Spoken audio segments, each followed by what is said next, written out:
my name is Beth Hiley here from Board Game Geek at FIJ 2020. I'm sitting down with Frederic Delpont from Geek Attitude Games, and you brought us Not Alone Sanctuary, so part of the Not Alone family. Yeah, this is part of Not Alone. So this is the second expansion of Not Alone actually. So this is not a standalone. So it is an expansion that you will request the base game to play. So we'll remind people that this is still in prototype form, so what they're seeing is still a little rough. It will be released this year, but still prototype. So actually we are in the balancing part of the game. So trying to find the right balancing. Let's assume that people are familiar with Not Alone, Yes. though. So what does Sanctuary bring to the base game? So actually we tried to keep exactly the base game, and we just added some elements into the game in order to not to change everything. So let's explain it. Just for the story, actually, it's when Not Alone in the base game, actually people were discovering a new planet. They tried to explore the planet. They crashed down on the planet, and then they thought they were alone.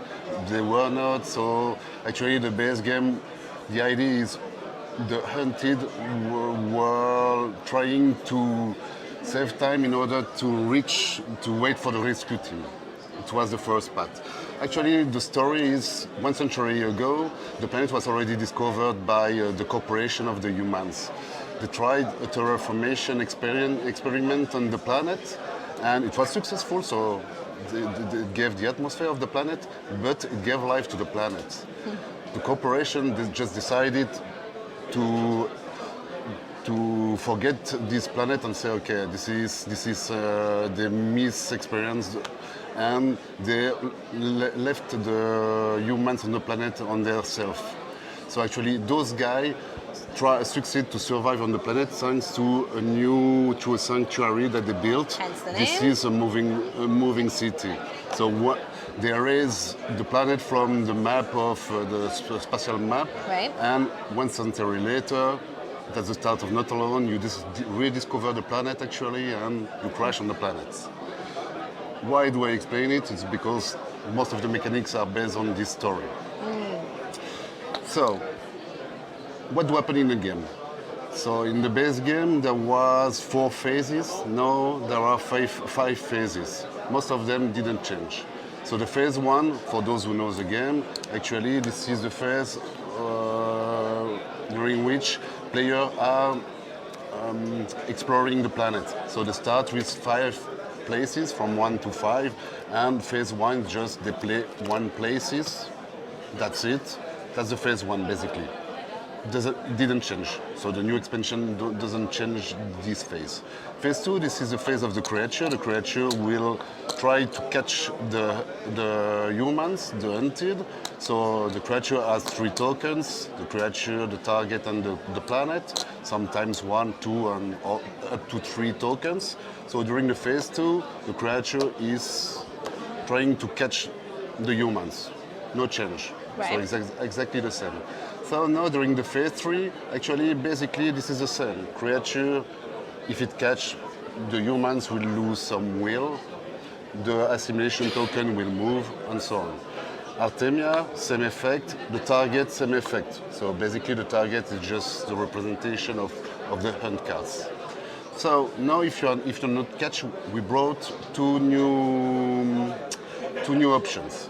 First, on any places, you have the same options than before, meaning that you may play the place, for the power of the place, or take back a card from your discard. So there is no change.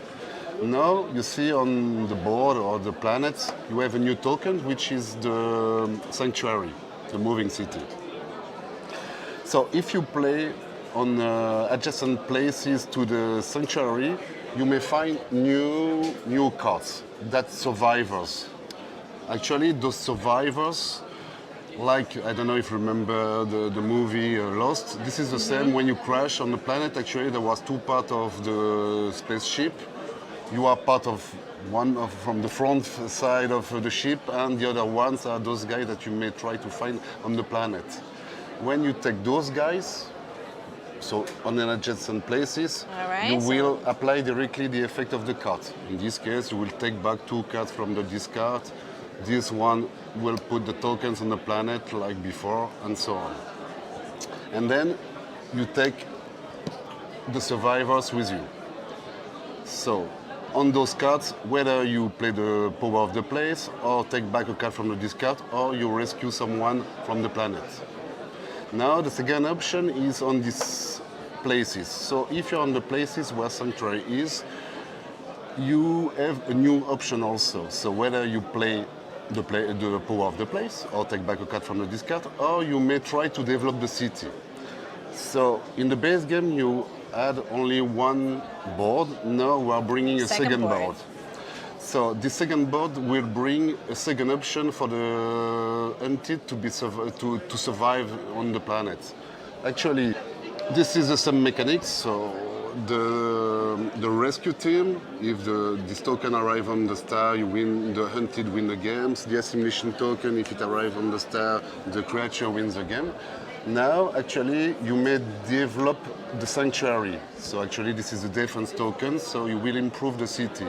And if you succeed to bring this token on the star, actually you built a stronghold on the planet, and so you may survive on the planet without waiting for the rescue team. So this is a new option to win.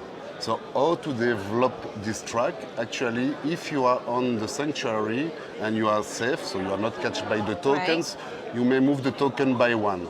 And if you have some survivors with you, you may discard all of them. Actually, you put them in the city, and they help you to build the city, so you may move an extra one.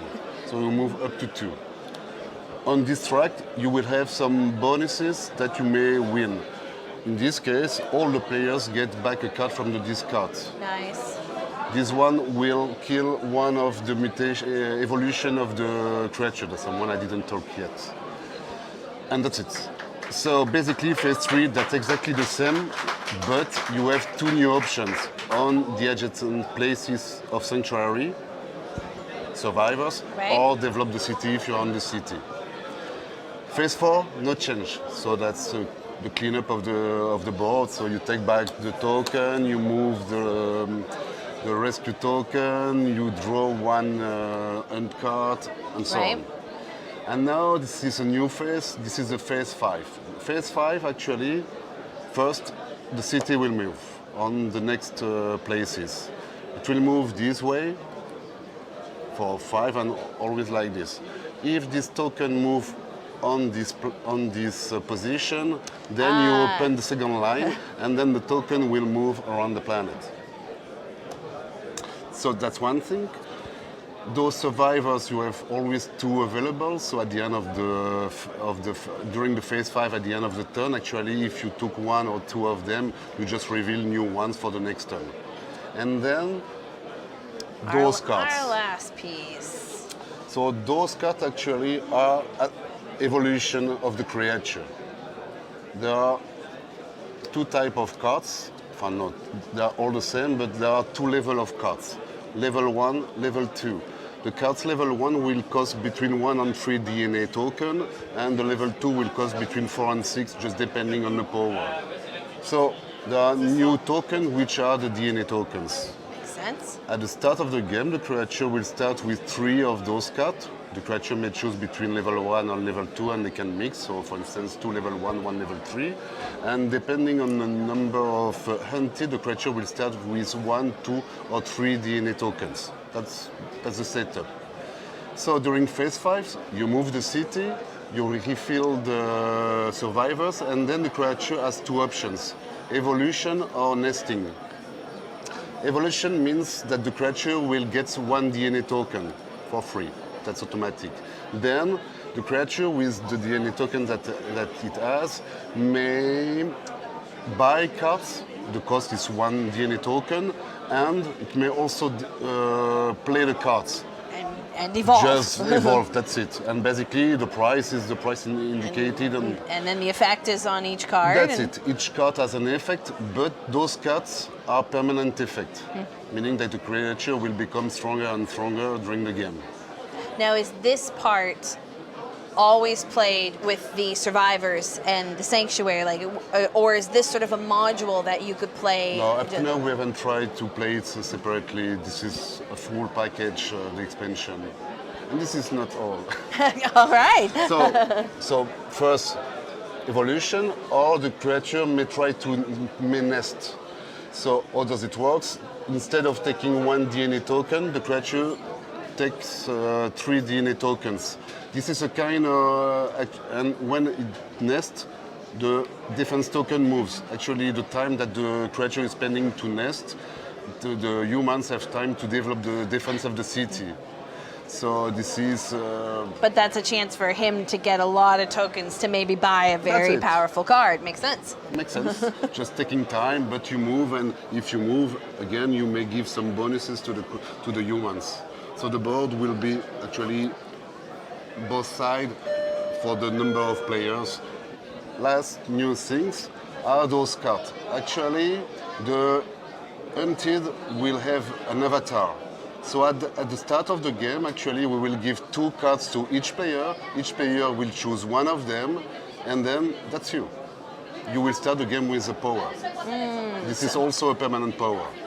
And it gives some uniqueness to each person. That's it. Yeah.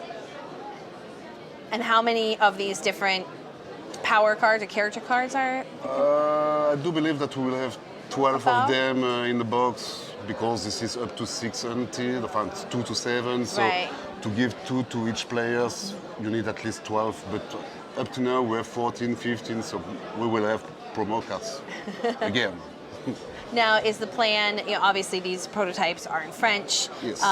Do you have a timeline for both sort of a French copy versus the English copy? Yes, so the schedule actually is we try to finalize the balancing of the game by end of March, start on the translation of the cards because basically they are already done.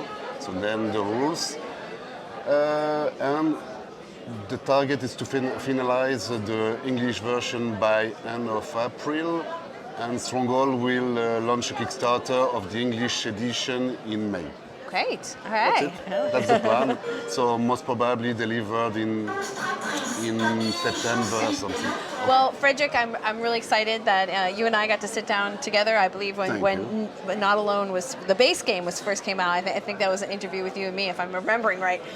So it's nice to be able to come back and now see the second expansion here. And thank you. We took a lot of time to finalize it, but actually we had other projects, and that's not an easy expansion to try to keep the balancing of the game. So, but we try to do exactly the best for all the fans of Not Alone, because and I'm sure people appreciate the thought and the consideration that you're putting into this. So we don't want to rush. We want to do quality games. Gotta do it right.